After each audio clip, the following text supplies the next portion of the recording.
Je vous garantis qu'au départ, il va y en avoir des flashs sur le périphérique. L'imbécilité la plus totale. L'égoïsme des centres-villes. Tout ça, c'est un peu le best-of, la compilation anti-automobile d'Anne Hidalgo depuis maintenant quelques années. Il y a un certain égoïsme des centres-villes qu'on ne peut pas supporter à Paris.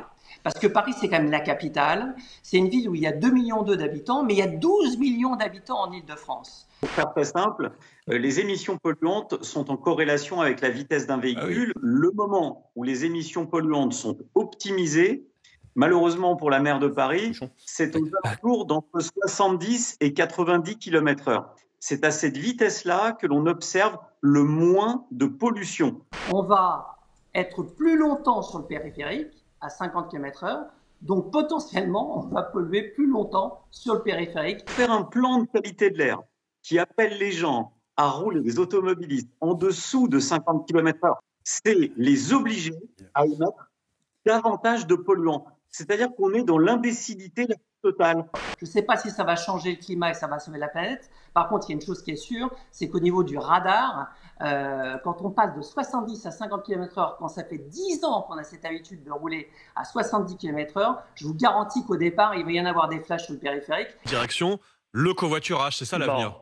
Bon, déjà, le covoiturage, pendant les heures de pointe, c'est-à-dire quand on va travailler, aller trouver quelqu'un qui part du même endroit, par exemple à Paris, dans le même quartier que vous, aux mêmes horaires, et pour aller au même endroit. Donc franchement, c'est extrêmement compliqué. Le problème, c'est que le périphérique, on ne va pas rajouter une voie. On va supprimer une voie. Le reste des voies vont être totalement bloquées, embouteillées, donc plus de pollution, plus de bruit, plus de klaxons, enfin bref. Finalement, ça va être une catastrophe. L'embouteillage, c'est la création de la pollution. Plus on fait de l'embouteillage, plus on freine, plus on accélère, plus on crée de la pollution. Et puis la pollution, moi je veux bien, mais il y a des rapports notamment de Respire qui montraient qu'il y avait 5 à 10 fois plus de pollution dans le métro et dans le RER que par rapport à l'air extérieur. Donc il y a beaucoup de choses à faire quand même à Paris par rapport à ça, avant d'aller embêter une fois de plus les automobilistes. Eh bien, 85% des internautes du Figaro sont d'accord avec vous, Fabrice Godefroy.